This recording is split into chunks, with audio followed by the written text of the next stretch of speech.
யாருக்கு டயபெட்டிக் வருதோ இல்லையோ, இப்போது ப்ரெக்னன்சியில் ரொம்ப காமன் ஆகிடுச்சு இந்த டயபெட்டிக்ன்றது. ஸோ ப்ரெக்னன்சியில் வர டயபெட்டிக் பேர் பார்த்திங்கன்னா ஜெஸ்டேஷனல் டயபெட்டிஸ் சொல்லுவோம். ஸோ முக்கியமாக குழந்தைங்க பாதிக்கப்படாமல் இருக்கிறதுக்கு இந்த சுகரை வந்து நம்ம கண்ட்ரோல் பண்ணுறது குழந்தை வளர்ச்சி அது பாதிக்காமல் இருக்கும். ஸோ எந்த மாதிரி வழிமுறைகளை நம்ம பயன்படுத்தி நம்ம வந்து சுகரை வந்து கண்ட்ரோல் பண்ணலாம். பட் ப்ரெக்னன்சியில் வர டயபெட்டிக் வந்து கண்ட்ரோல் பண்ணுறது பார்த்திங்கன்னா it's not easy.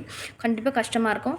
ப்ரெக்னன்சியில் hormones fluctuations இருக்கும். ஆசைப்பட்டதை சாப்பிட முடியாது, நிறைய கிரேவிங்ஸ் இருக்கும். ஸோ கண்டிப்பாக ஈகராக இருக்கும், இதை சாப்பிட்லாமா அது சாப்பிட்லாமான்னு இருக்கும். பட் குழந்தை நல்லபடியாக கம்ப்ளீட்டாக க்ரோ ஆகிறதுக்கு நம்ம சுகரை கண்டிப்பாக கண்ட்ரோல் பண்ணணும். அண்ட் மேக்ஸிமம் ப்ரெக்னன்சியில் பார்த்திங்கன்னா சுகர் வந்து சடனாக கண்ட்ரோல் ஆகாது. ஸோ நீங்கள் கண்டிப்பாக மெடிசன்ஸ் எடுக்கிற மாதிரி தான் இருக்கும். கண்டிப்பாக இன்சுலின் டிபெண்ட் பண்ணுற மாதிரி இருக்கும். ஸோ அந்த ப்ரெக்னன்சிக்கு பார்த்திங்கன்னா டாக்டர்ஸ் வந்து இன்சுலின் வந்து சஜஸ்ட் பண்ணுவாங்க. இல்லை ஒரு 6 to 7 month வந்திருக்கு அப்படின்னா சில டாக்டர்ஸ் வந்து டேப்லெட்டும் சஜஸ்ட் பண்ணுவாங்க. இல்லை ரெண்டுமே வந்து டிபெண்ட் பண்ணுற மாதிரி இருக்கும். ஸோ மெயின் பார்த்திங்கன்னா food control. So of of the time நம்ம வந்து ஃபுட் கண்ட்ரோலில் பண்ண முடியும். பட் வித் மெடிசனோட ஃபுட் கண்ட்ரோல் நீங்கள் பண்ணிங்க அப்படின்னா ஸோ கண்டிப்பாக ப்ரெக்னன்சியில் சுகரை வந்து நல்லா கண்ட்ரோல் பண்ண முடியும்.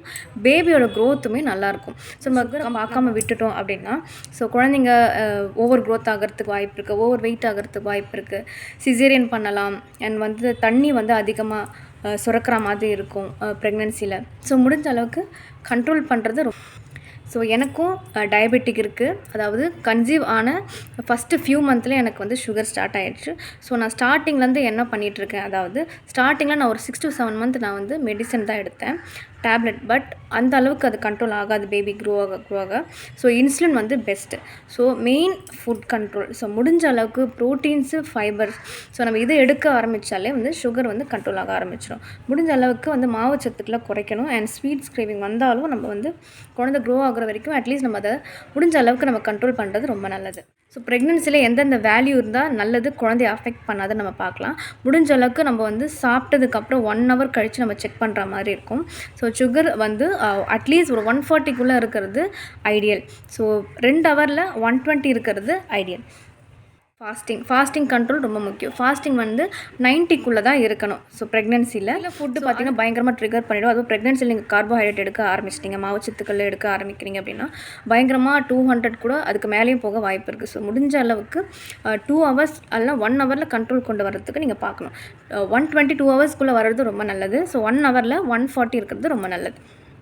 ஸோ ப்ரெக்னன்சியில் ஃபஸ்ட்டு சில மாதங்கள் அதிக வாமிட்டிங் இருக்கும், சரியாக சாப்பிட மாட்டோம், அது பிரச்சனை இல்லை. ஸோ அட்லீஸ்ட் ஒரு 4 to 5 months நீங்கள் பண்ணும்போது குழந்தைங்க வளர ஆரம்பிக்கும். ஸோ அப்போ வந்து ஃபுட்டு ரொம்ப முக்கியம். ஸோ ஃபைபர்ஸ் அண்ட் ப்ரோட்டீன் ரொம்ப முக்கியம். நட்ஸ் எடுக்கலாம், ஃப்ரூட்ஸ் எடுக்கலாம். முடிஞ்ச அளவுக்கு ப்ரோட்டீன்ஸு, சிக்கன் அந்த மாதிரி ஃபுட்ஸ் நீங்கள் எடுக்கும் போது அதில் வந்து நீங்கள் டேட்ஸ் இல்லாத மாதிரி பார்த்துக்கோங்க. ஸோ எந்த விதமான சுகரையுமே நம்ம வந்து எடுக்கக்கூடாது ப்ரெக்னன்சியில். ஸோ லன்ச் ஐடியாஸ் பார்த்திங்கன்னா முடிஞ்ச அளவுக்கு ப்ரோட்டீன்ஸும் ஃபைபர்ஸும் இருக்குது இன்னும் கரெக்டாக எடுக்கிற மாதிரி பார்த்துக்கோங்க. உங்கள் வெயிட்டுக்கு ஏற்ற மாதிரி கொஞ்சமாக ரைஸ் எடுத்துக்கோங்க, தால் ஆட் பண்ணிக்கலாம். முடிஞ்ச அளவுக்கு அந்த சிறுதானியங்கள், முளைக்கட்டின பயிறு வகைகள் அதெல்லாமே எடுத்துக்கிறது ரொம்ப நல்லது. மேக்ஸிமம் இதையே நம்ம ஃபாலோ பண்ணிட்டு வந்தோம்னா ஸோ நமக்கு எந்த விதமான காம்ப்ளிகேஷன்ஸும் ப்ரெக்னன்சியில் வராமல் நம்ம தடுக்கல. டயபெட்டிக் வந்துச்சுன்னா முக்கியமான ஒரு விஷயம் இதில் வந்து ஃபுட்டு கண்ட்ரோல் ரொம்ப முக்கியம். அண்ட் மெடிசன்ஸ், டாக்டர் கொடுக்குற இன்சுலினாக இருக்கட்டும், டேப்லெட்டாக இருக்கட்டும், நீங்கள் எடுத்துகிட்டு நீங்கள் பண்ணுற எக்ஸசைஸோ வாக்கிங்கோ தான் கண்டிப்பாக கண்ட்ரோலுக்கு கொடுக்கும். ஸோ இதனால் குழந்தைங்க வளர்ச்சி எந்த விதமான பாதிப்பும் வராது. பண்ணிகிட்டே வந்தீங்க அப்படின்னா கண்டிப்பாக வந்து நம்ம ஃபுல் டேர்ம் வரைக்குமே நம்ம வந்து ப்ரெக்னன்சியை அழகாக இந்த ஜேர்னியை கொண்டு வந்துட முடியும். ஃபர்ஸ்ட் பார்த்திங்கன்னா நீங்கள் என்ன ஃபுட்டு சாப்பிட்றீங்கன்றது ரொம்ப முக்கியம். அதுக்கப்புறம் மெடிசன்ஸ், அதுக்கப்புறம் நீங்கள் வாக்கிங், நீங்கள் பண்ணுற எக்ஸசைசஸ், நீங்கள் இதை கரெக்டாக ஃபாலோ பண்ணிகிட்டே வந்தீங்கன்னா சுகர் கண்ட்ரோலாக இருக்கும் ப்ரெக்னன்சியில். நீங்கள் பயப்படவே வேணாம். குழந்தைக்கு எந்த விதமான ப்ராப்ளமும் வராது.